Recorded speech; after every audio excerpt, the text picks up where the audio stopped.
Hi there, you perfectly functioning normal human being. You're probably here since one of your friends has mentioned that he's watching this thing called Puella Magi Attack on One Punch Naruto art online, which you think sounds pretty cool. But upon researching it a bit, you've noticed that it's been surrounded by these strange subset of humans that look weird, talk weird, and dress like it's Halloween every day. Well, have no fears. These are the species commonly known as otaku, and this is pretty much everything you need to know about them.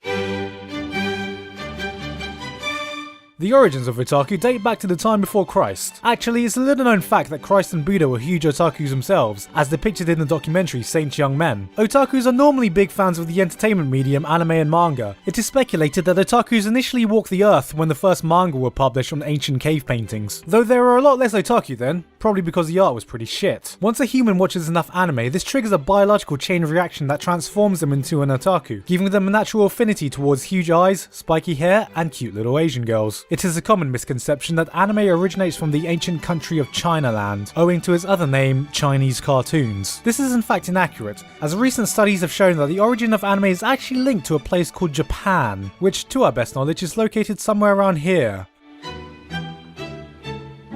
There are four main categories of anime that most otakus watch: hentai, hentai, hentai, and One Piece. While hentai remains to be the most popular and widely known genre worldwide, even to those outside the community, One Piece has been growing steadily since its inception in the Middle Ages, and is expected to continue until the eventual heat death of the universe. Outside of these four, otakus like to categorize themselves by preferential viewing habits. If you've only watched things like Naruto, Sword Art Online, or Attack on Titan for instance, you are referred to as what is known as a casual scrub. While if you've seen Legend of the Galactic Heroes, then you've reached a godlike status and are wise beyond your years, and it is your duty to constantly address how bad every other anime is compared to that. This is commonly known as an elitist. If one otaku does not approve of another's choice of anime preference, it is common for them to express this by remarking, "Your viewing habits are literally comparable to excrements," which approximately translates to "you have shit tastes" for short. This term is also a common way to refer to an otaku's preferences in women, and of course, pornography. If you're interested in what the majority of the community deem as a good anime, then popular sites like My Anime List provide a platform for people to vote on how good they think an anime is. Be sure to look out for any masterpieces close to a score of 10 out of 10, while be wary of any anime close to the lowest possible score anyone can give of 5 out of 10.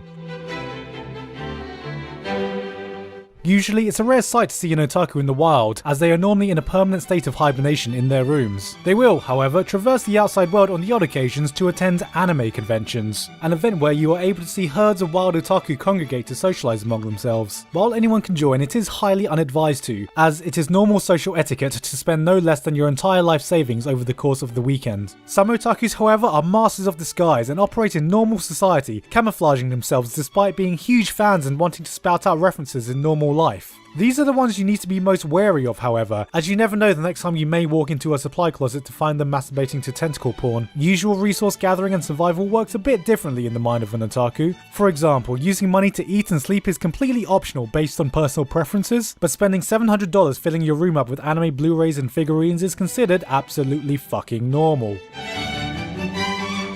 Normal fashion sense does not apply to the average otaku, as dressing up comes in all different shapes and sizes, but the general rule of thumb is you have to try your hardest to look as much like an anime character as you can for some amazing results. Or you can just slap on some cat ears, Naruto headband, or a schoolgirl uniform and call it a day. This rule applies to both male and females. Extra points if you're a big burly man following these rules, as you will probably be seen as a fashion god. These guidelines apply to absolutely everyone except Asians, as they automatically look like anime characters.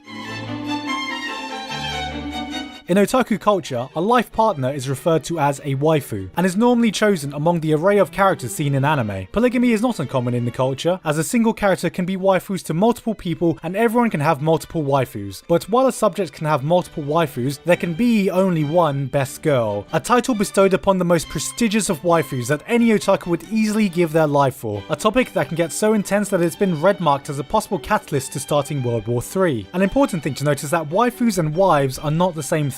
Wives, or human females in general, are seen as imperfect beings that can be prone to things like bad hair days, STDs, and of course, human emotions, while waifus are the perfect embodiment of a partner aesthetically, emotionally, and occasionally sexually that only exists in the 2D plane, and are thus unattainable to us three-dimensional beings. But don't actually tell any of them that. It is highly advised against getting a wife or girlfriend, as this is seen as a betrayal to your waifu and considered a crime punishable by death. The same also rings true true for husbands and husbandos if you are of the female species, a mythical species that is said to exist in the otaku world, though no concrete evidence has been presented thus far to confirm their existence. Because of this, it is rare for otakus to reproduce with other human beings, and instead otakus multiply by converting perfectly functioning human beings into one of their own in a process called stop being a fucking normie, thus spreading their love for anime exponentially to anyone they can in a process very similar to viral infections. If the act of mating does occur, however, it is standard procedure that both specimens be quarantined for a minimum of 10 years and any child be confiscated in order to be destroyed. There are two main factions of religion that exist, Haruhiism and Madokaism. For centuries, these opposing factions have been warring with one another. One arguing that the almighty omnipotent god is actually a cute high school girl in short skirts, and the other arguing that the almighty omnipotent god is actually a cute high school girl in short skirts. While similar, both sport different traditions. Madoka followers are firm believers in a devil, which is the source of all suffering in the world that only the holy being of Madoka can protect us from. While Haruhiists believe their god is unknowing, and show their support in a ceremony called the Harihara Yukai, which sees a group of followers performing a series of organized spasms like a confused drunk having seizures in a nightclub. The ceremony has since been banned in 27 different countries due to an increased rate of suicide to any onlookers who sees the ceremony attempted. This is not to be confused with the caramel dancing, which is only illegal in the state of Nevada. Every year, millions of otakus make the pilgrimage to Akihabara as it is